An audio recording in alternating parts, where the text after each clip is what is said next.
오늘 우리에게 주시는 하나님의 말씀 함께 보겠습니다. 고린도전서 9장입니다. 고린도전서 9장 19절에서 27절까지 말씀입니다. 고린도전서 9장 19절에서 27절까지 말씀입니다.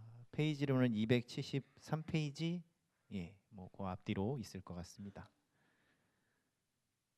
고린도전서 9장 19절에서 27절까지 말씀 다 찾으신 줄 알고 함께 읽도록 하겠습니다. 내가 모든 사람에게서 자유로우나 스스로 모든 사람에게 종이 된 것은 더 많은 사람을 얻고자 함이라. 유대인들에게 내가 유대인과 같이 된 것은 유대인들을 얻고자 함이요, 율법 아래에 있는 자들에게는 내가 율법 아래에 있지 아니하나 율법 아래에 있는 자같이 된 것은 율법 아래에 있는 자들을 얻고자 함이요, 율법 없는 자에게는 내가 하나님께는 율법 없는 자가 아니요 도리어 그리스도의 율법 아래에 있는 자이나 율법 없는 자와 같이 된 것은 율법 없는 자들을 얻고자 함이라. 약한 자들에게 내가 약한 자와 같이 된 것은 약한 자들을 얻고자 함이요, 내가 여러 사람에게 여러 모습이 된 것은 아무쪼록 몇 사람이라도 구원하고자 함이니, 내가 복음을 위하여 모든 것을 행함은 복음에 참여하고자 함이라. 운동장에서 다름질하는 자들이 다 달릴지라도 오직 상을 받는 사람은 한 사람인 줄을 너희가 알지 못하느냐. 너희도 상을 받도록 이와 같이 다름질하라. 이기기를 다투는 자마다 모든 일에 절제하나니 그들은 썩을 승리자의 관을 얻고자 하되 우리는 썩지 아니할 것을 얻고자 하노라. 그러므로 나는 다름질하기를 향방 없는 것 같이 아니하고 싸우기를 허공에 치는 것 같이 아니하며, 내가 내 몸을 쳐 복종하게 함은 내가 남에게 전파한 후에 자신이 도리어 버림을 당할까 두려워함이로다. 아멘. 오예배 나오신 여러분들 환영합니다. 옆에 분들 잠깐 보시고 잘 오셨습니다. 인사 한번 해주시죠. 잘 오셨습니다. 제가 오늘 말씀 전하면서 좀 쓸데없이 진지하지 않으려고 노력하고 있는 중입니다. 오늘 말씀 제목이 그가 누웠던 자리에 누워본다라고 되어 있습니다. 이게 어떤 구절이냐면요, 그 윤동주의 시에 나오는 구절입니다. 제가 그 시를 한 편 읽어드리면서 오늘 말씀을 시작하려고 하는데요. 윤동주의 시 중에 병원이라는 시입니다. 제가 읽어드리겠습니다. 살구나무 그늘로 얼굴을 가리고 병원 뒤뜰에 누워 젊은 여자가 흰 옷 아래로 하얀 다리를 드러내놓고 일광욕을 한다. 한나절이 기울도록 가슴을 앓는다는 이 여자를 찾아오느니 나비 한 마리도 없다. 슬프지도 않은 살구나무 가지에는 바람조차 없다. 나도 모를 아픔을 오래 참다 처음으로 이곳에 찾아왔다. 그러나 나의 늙은 의사는 젊은이의 병을 모른다. 나한테는 병이 없다고 한다. 이 지나친 시련, 이 지나친 피로, 나는 성내서는 안 된다. 여자는 옷깃을 여미고 화단에서 금자나 한 포기를 따 가슴에 꽂고 병실 안으로 사라진다. 나는 그 여자의 건강이, 아니 내 건강도 속히 회복되기를 바라며 그가 누웠던 자리에 누워본다. 윤동주의 병원이라는 시입니다. 뭔가 되게 감성적이고 그렇습니다. 저 문학 잘 모릅니다. 문학 잘 모릅니다. 이게 제가 시 같은 걸 잘 읽는 편은 아닌데, 얼마 전에 제가 아는 분이 윤동주 연구하시는 책을 하나 쓰셨어요. 그래서 그 책을 읽다가 요 시가 좀 이렇게 마음에 와닿아서 한번 가져와 봤습니다. 그분이 얘기를 하시는데 거기 이 시 전체에서 제일 중요한 구절이 바로 마지막에 나오는 그가 누웠던 자리에 누워본다라는 구절이라고 하더라고요. 윤동주는 그 여자가 누웠던 자리에 누워보는 것을 통해서 아파하는 이들에게 공감하는 것에 대해서 이야기하고 있는 것 같습니다.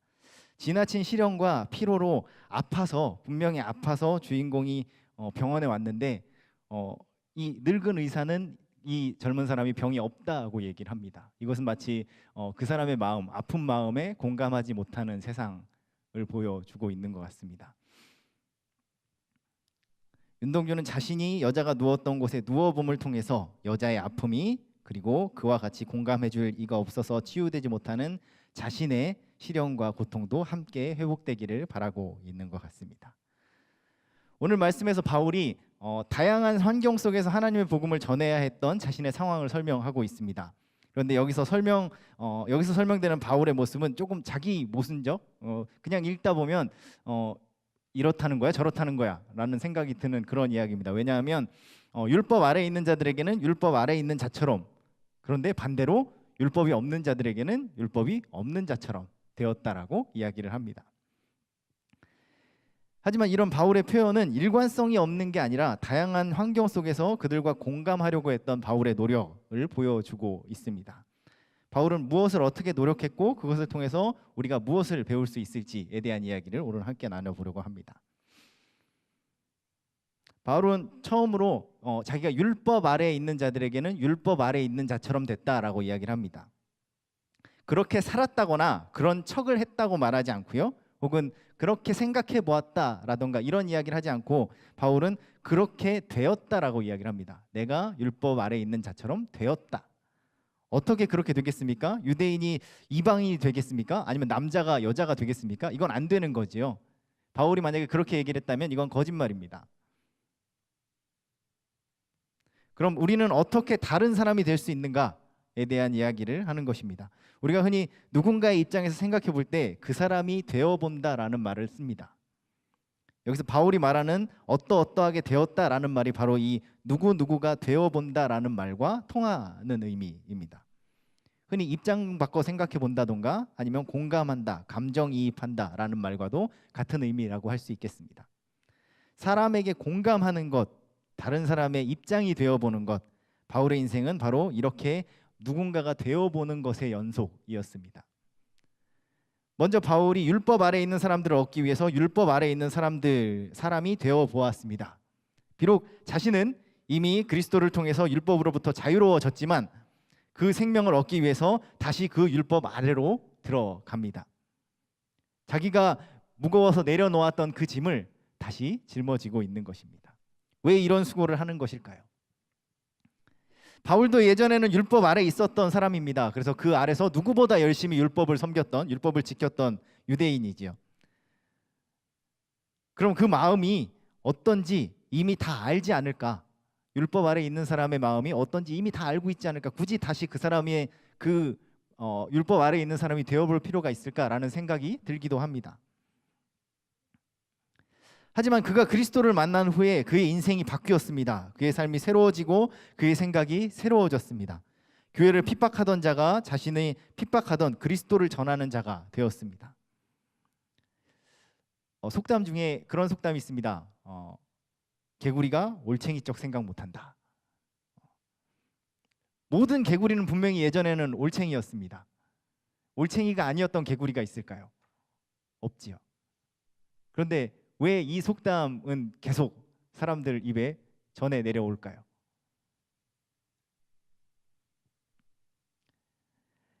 이것은 예전에 어떤 상황을 분명히 누군가가 경험했습니다. 경험했다고 할지라도 그 사람의 상황이 바뀌고 입장이 바뀌게 됐을 때 예전에 느꼈던 그 감정을 그대로 느낀다거나 예전처럼 다시 하지 못하는 경우가 우리들에게 굉장히 많이 있다라는 것입니다.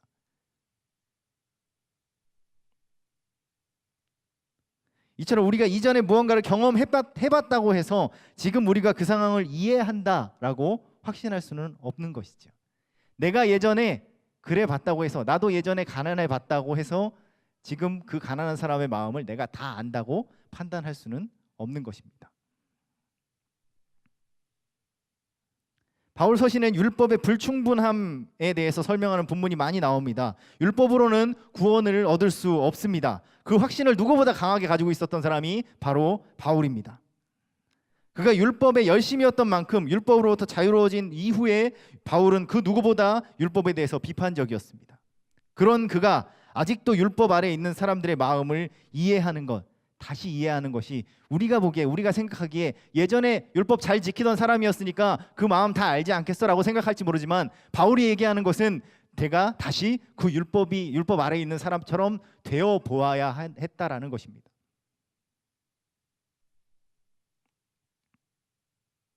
왜냐하면 자칫 우리가 실수하는 것 중에 하나가 그 이전에, 그러니까 그리스도를 아직 알지 못하는 사람들, 내가 아는 것을 아직 알지 못하는 그 사람들을 향해서 어리석은 사람이라고 생각하게 되는 경우들이 있기 때문에 그렇습니다. 왜 이런 걸 몰라? 왜 예수님이 구원의 유일한 길이라는 걸 너는 왜 아직도 모르니? 이 사람한테 복음을 전해야 되는데 복음을 전하지 않고 그 사람을 자꾸 비난합니다. 넌 왜 안 되니? 넌 왜 모르니? 넌 왜 깨닫지 못하니? 나도 예전에 그 가난해 봤고 나도 예전에 예수님 모르고 방황해 봤는데 그거 다 소용없더라. 예수님만이 진리더라. 이거 맞는 말이죠. 맞는 말인데 그 사람한테 그 사람의 마음을 이해하려 하지 않고 그냥 계속 그렇게 얘기하는 겁니다. 왜 모르니?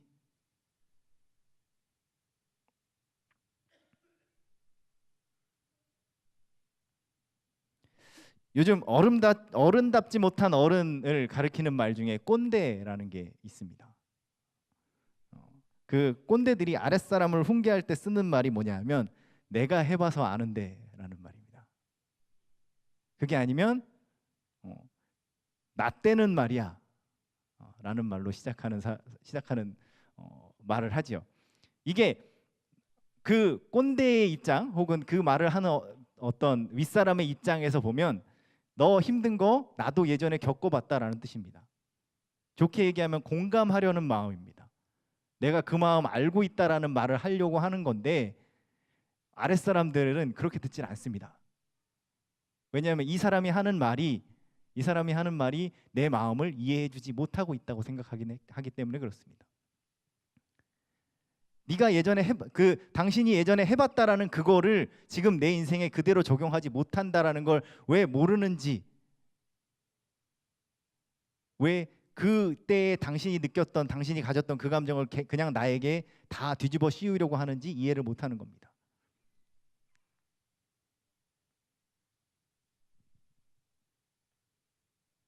왜냐하면 그 말을 하는 사람들은 그 말을 듣는 사람이 어떤 마음인지 관심이 있기보다는 자기 기준으로 상대방의 삶을 재단하기 때문에 그렇습니다. 왜 그럽니까? 나는 그 삶을 알고 있다라고 생각하기 때문에 그렇습니다. 나는 네가 어떤 마음인지 어떻게 힘들어하는지 이미 다 알고 있으니 핑계대지 말라는 얘기처럼 들립니다. 요즘 젊은이들이 힘들다 그러면 어르신들이 그런 얘기하세요. 가끔 편한 줄 몰라, 지금 얼마나 편한지 몰라서 그런다 라는 얘기 하세요. 예전엔 더 힘들었다. 예, 맞습니다. 맞는 얘기입니다. 근데 그 말을 청년들이 너무 싫어합니다. 그게 맞는 말일 텐데 분명히 예전에 훨씬 힘들었고 훨씬 힘들게 자라고 지금 너무나도 평온하게 잘 부유하게 살고 있는 건 맞을 텐데 그 얘기를 그렇게 하면 청년들이 그 말을 듣기에 너무 아픕니다. 왜냐하면 자기가 너무 힘들거든요. 지금 안다라고 생각하실 수 있습니다. 우리 삶 가운데 내가 그 상황들 다 안다라고 생각하실 수 있습니다. 그런데 조금만 더 귀 기울여 주셨으면 좋겠습니다. 우리 아직 예수님을 믿지 않는 사람들에게 복음을 전할 때 내가 그 상황 다 안다라고 생각하실 수 있습니다. 그런데 그 생각 잠깐만 접으시고 조금만 더 그 목소리에 귀 기울여 주셨으면 좋겠습니다. 내가 알지 못하는 다른 이야기가 있을 수 있고 내가 이해하지 못하는 다른 상황이 있을 수 있습니다. 내가 맞다고 옳다고 생각하는 그 말이 그 사람한테 상처가 될 수도 있는 것입니다.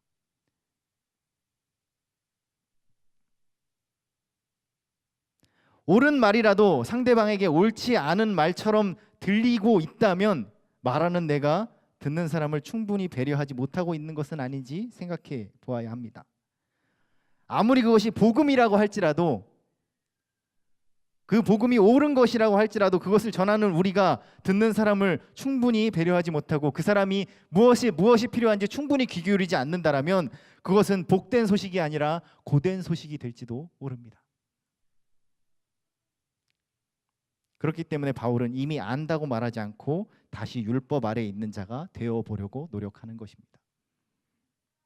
반대로 바울은 율법이 없는 사람을 얻기 위해서 율법이 없는 사람이 되어봅니다. 비록 자신은 율법 없이 살지 않고 그리스도의 율법 아래에 있는 사람이지만 그 생명을 얻기 위해서 율법 없는 자처럼 되었습니다. 바울은 유대인이었습니다. 그가 유대인들의 역사 속에서 경험했던 하나님과 그의 아들에 대해서 전하는 사람이었지요.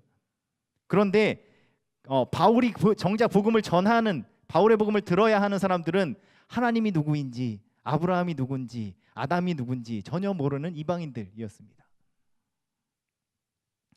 바울이라는 사람에 대해서 이야기할 때 다소라는 외국에서 태어나서 외국의 그런 문화와 뭐 유대교의 문화를 다 잘 알고 있어서 뭐 성교하기 굉장히 좋았던 사람이라고 이야기를 많이 합니다. 그런데 우리 그런 얘기하죠. 해외에 나가면 애국자가 됩니다. 예, 이게 무슨 얘기냐면 당시 바울처럼 외국에 나가서 살던 유대인들이 있었습니다. 디아스포라라고 얘기하는데 외국에 살던 유대인들이 외국인처럼 살지 않았습니다. 이 사람들은 이스라엘에 살고 있던 사람들보다 더 고지식하게 율법을 지켰습니다. 왜냐하면 그 이방인들 가득한 세상 속에서 내가 유대인이라는 정체성을 지켜야 됐거든요. 이거는 바울이 예수님을 만나기 전에 얼마나 강경한 율법주의자였는지를 생각해 보시면 이해하실 수 있습니다. 바울이 그런 외국에서 자란 문화 때문에 이 율법을 지키려고 굉장히 노력했습니다. 왜냐하면 자기를 붙들어 줄 게 이거밖에 없었거든요.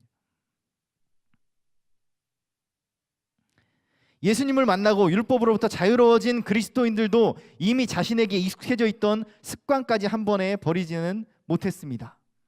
그래서 갈라디아서에서 보면 베드로가 이방인들과 식사를 하는데 유대인들이 옵니다. 그러니까 베드로가 이 이방인들이랑 밥 먹는 게 율법으로는 틀린 거거든요. 율법으로는 잘못된 겁니다. 그래서 쓱 피합니다, 자리를. 바울이 이 사건 때문에 베드로를 굉장히 비판하지요. 이게 베드로는 알고 있습니다. 이 유대인 이방인들과 같이 밥 먹는 거 이것이 율법으로부터 우리가 자유로워졌다라는 것을 알고 있습니다. 그런데 자기 안에 뭔가 꺼림직한 그것까지 버리지는 못한 것이죠. 어떤 유대인들은 자신들이 믿고 지키던 것을 그대로 이방인 그리스도인들에게 요구했습니다. 예수님을 믿어도 할례도 받아야 되고 정결법도 지켜야 한다라고 이야기했습니다. 이 문제로 어려움에 빠져서 예수님 믿기를 포기하는 이방인들도 있었습니다. 왜냐하면 유대인들과 달리 당시 이방인들이 살던 사회에서는 율법이나 안식일, 정결법 등을 지키는 것이 거의 불가능에 가까웠기 때문에 그렇습니다. 유대인들이 경험했던 하나님을 이방인들에게 전한다라는 것이 그렇게 자연스럽지도 간단한 것도 아니었습니다. 거기에는 많은 이해와 노력이 필요했습니다. 왜냐하면 그들이 알지 못했던 세상이기 때문에 그렇습니다. 내가 경험해보지 않았던, 내가 살아보지 않았던 세상이기 때문에 두려웠을 수도 있고 뭐 나에게 낯설어서 이상했을 수도 있습니다. 제가 아는 분 중에 찬양 인도 하시는 분이 한 분 계세요. 그래서 그분 영상을 하나 준비해 왔습니다. 이게 어떻게 보이실지 잘 모르겠습니다. 하여튼 그 영상을 하나 준비했는데요. 그거 보시고 나서 다시 말씀 나누도록 하겠습니다. 영상 틀어주세요.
예, 어떤 분은 저게 뭐야라고 하시는 분도 계실 거고요.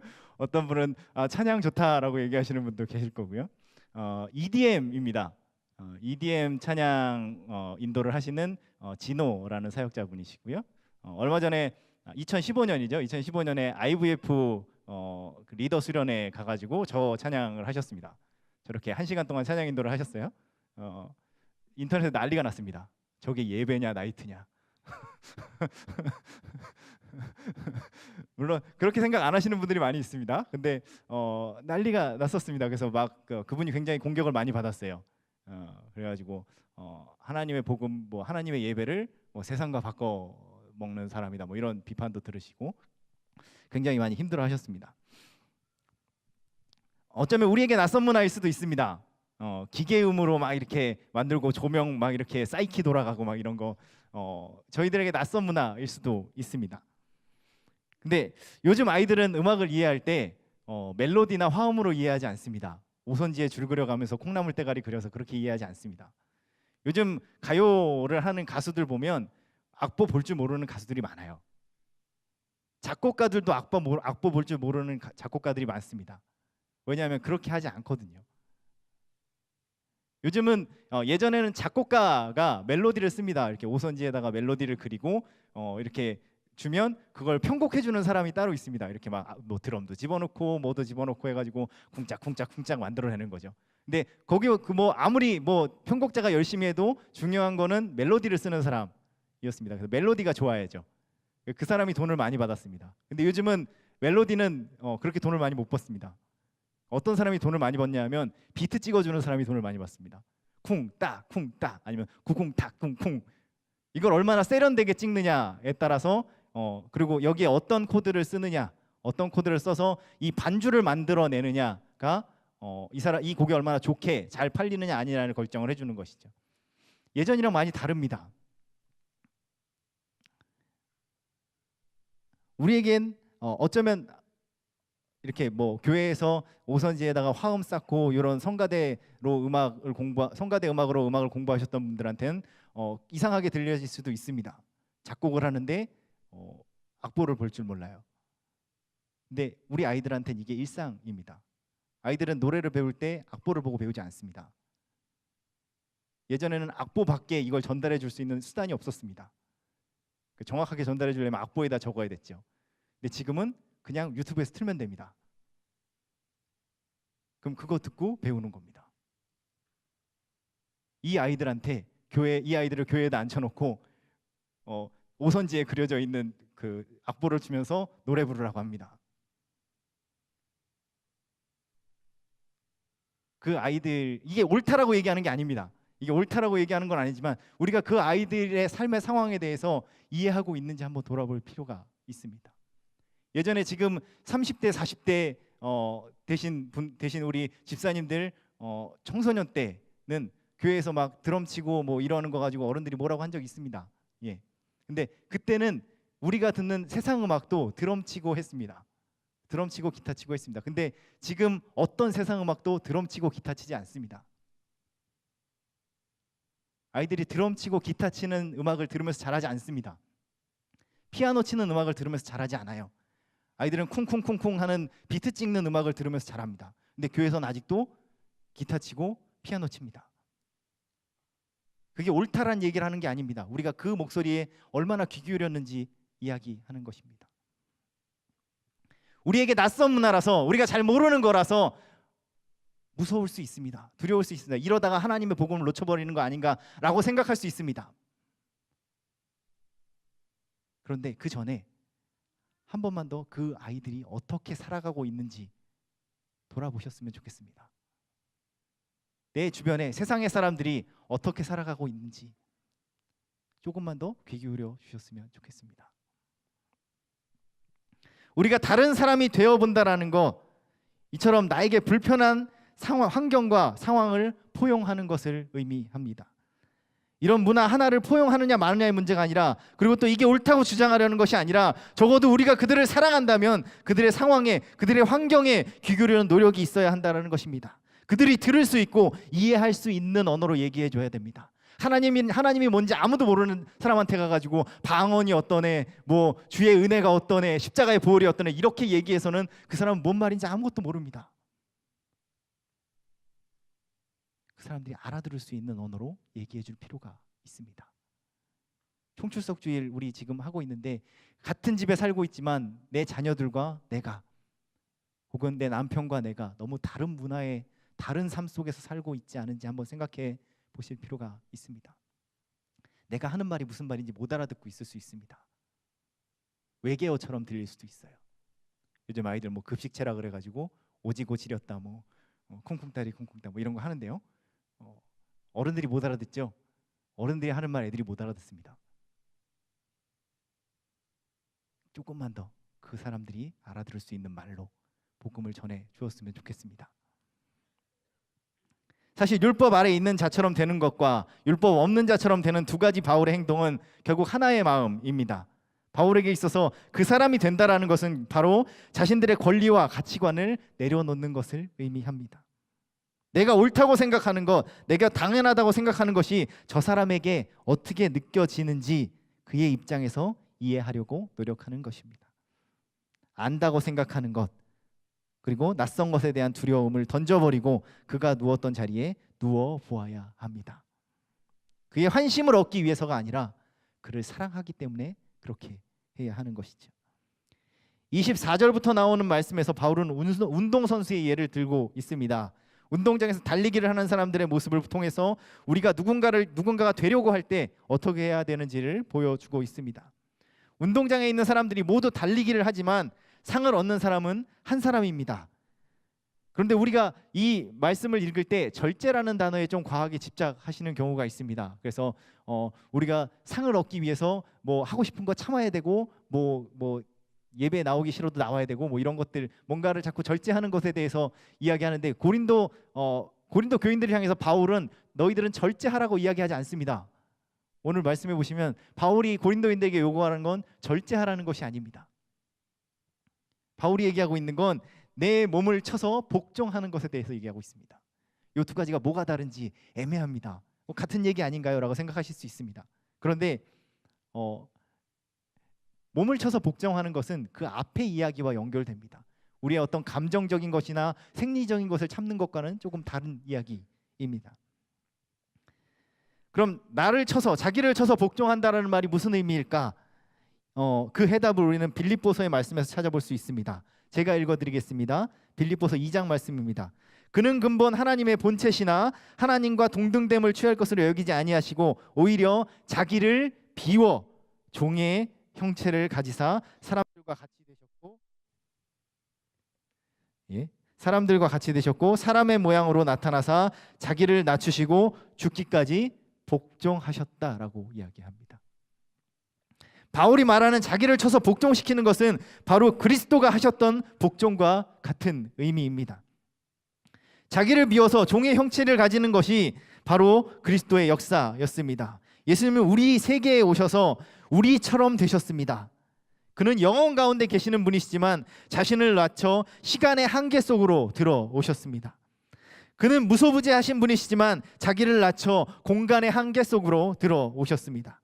그는 근본 하나님의 본체이시지만 죄 가운데 있는 몸을 입으셨습니다. 그것은 본래 자신에게 당연했던 것을 내려놓으시는 예수 그리스도의 겸손의 마음이었습니다. 여기서 그리스도가 자기를 비웠다는 말씀이 바울이 말하는 자기를 치는 것과 같은 의미입니다. 그리고 우리는 그리스도께서 자기를 낮추시고 죽기까지 복종하셨듯이 또한 복종해야 합니다. 무엇에 복종합니까? 그것은 하나님 뜻에 대한 복종입니다. 하나님의 뜻이 무엇입니까? 세상을 사랑하려는 하나님의 뜻입니다. 세상을 사랑하시는 그 하나님의 뜻에 죽기까지 복종하신 결과가 예수 그리스도의 십자가인 것입니다. 우리를 사랑하시려는 하나님의 뜻에 죽기까지 복종하신 예수 그리스도의 삶의 결과가 그리스도의 십자가이신 것이죠. 우리도 또한 나를 쳐서 복종해야 합니다.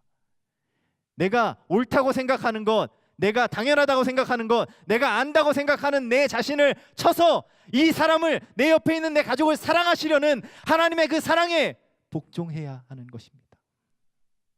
가끔 포기하고 싶은 생각도 듭니다. 에이, 그만해야지. 그때 나를 치셔야 됩니다. 그리고 끊임없이 그 사람을 사랑하시려는 하나님의 사랑에 나를 복종시키셔야 하는 것입니다. 우리가 상을 얻기 원한다면 그리스도처럼 우리를 낮춰야 하는 것입니다. 우리가 바울처럼 타인을 이해하고 그것을 위해 내게 익숙한 것들을 푸는 바로 그리스도께서 우리를 위하여 우리와 같이 되셨기 때문에 그렇습니다. 하나님은 모든 것을 아시는 분이시지만 우리를 향해서 내가 해봤는데 라고 말하지 않으십니다. 그리고 직접 우리와 같이 되셨습니다. 또한 하나님의 진리를 하늘에 두고 직접 십자가에 죽기까지 하늘에 두고 거기에만 있는 것으로 놔두지 아니하시고 직접 십자가를 지시고 이 땅 가운데 오셔서 우리가 따라갈 수 있고 우리가 이해할 수 있는 우리의 언어로 하나님의 진리를 계시하신 분이 바로 예수 그리스도이신 것입니다. 그리스도는 우리를 얻기 위하여 우리의 마음과 상황에 귀 기울이시고 우리처럼 되기를 마다하지 않으셨습니다. 그리스도께서 그 모든 것을 감당하신 이유는 한 가지입니다. 그 목적에 대해서 바울은 다음과 같이 말합니다. 모든 입으로 예수 그리스도를 주라 시인하여 하나님 아버지께 영광을 돌리게 하셨느니라. 예수님은 우리를 얻어 하나님께 영광 돌리게 하기 위해서 우리처럼 되는 것을 감당하셨습니다. 자기를 낮추시고 우리를 향한 하나님의 사랑의 뜻에 복종하시기를 십자가에 죽으시기까지 하셨습니다. 우리가 사람들과의 관계 속에서 그들의 마음을 이해하려고 할 때, 그리고 그로 인해 우리가 나를 낮추고 복종할 때 그것은 분명한 목적을 가지고 있습니다. 바로 더 많은 사람을 구원하기 위해서, 이 한 생명을 하나님께 돌리기 위해서입니다. 그 사람 비유 맞추려고 교회 한번 나오게 하려고 우리 지금 이 총출석주일 하는 거 아닙니다. 그 사랑에 복종하기 위해서, 그 생명을 얻기 위해서 우리가 지금 이것들을 하고 있는 것이죠. 그때 그 사람의 마음과 상황과 생각에 조금만 더 귀를 기울이셨으면 좋겠습니다. 그 사람이 되어볼 수 있는 마음이 우리에게 있었으면 좋겠습니다. 말씀을 마무리하려고 합니다. 26절에서 바울은 다음과 같이 말합니다. 그러므로 나는 다름질하기를 향방 없는 것 같이 아니하고 싸우기를 허공을 치는 것 같이 아니한다라고 말합니다. 우리가 상을 얻고자 한다면 달리기를 할 때 이리 갔다가 저리 갔다가 해서는 안 됩니다. 목표점을 정해놓고 거기를 향해서 끊임없이 달려가야 하는 것이죠. 또 우리가 권투를 하려고 할 때 허공에다 대고 여기 쳤다가 저기 쳤다가 해서는 안 됩니다. 목표물이 있으면 그것을 정확하게 가격해야 하는 것이죠. 그래야 이기는 것입니다. 우리가 청출석주일 목표를 정했습니다. 누구가 어떤 사람을 위해서 기도해야 되는지 그 마음을 정하셨을 것입니다. 이 사람도 했다가 저 사람도 했다가 딴 일 하다가 시간 나면 한번 생각나서 해보고 이러시면 상을 얻을 수가 없는 것입니다. 바울은 그냥 생각날 때 그 사람처럼 살았다라고 말하지 않고 그 사람이 되었다라고 이야기합니다. 된다라는 건 내 몸에서 반만 이 사람이 되고 반은 나로 사는 것을 이야기하지 않습니다. 내 시간 속에서 반만 이 사람이 되고 반은 나로 사는 것을 이야기하지 않습니다. 바울이 내가 율법 아래에 있는 자를 얻기 위해서 율법 아래에 있는 자처럼 되었다라고 얘기할 땐 자기의 온 마음과 뜻을 다해서 그 사람처럼 되었다라고 이야기하는 것입니다. 그 마음을 이해하기 위해서, 그 상황을 이해하기 위해서 노력했다라는 것입니다.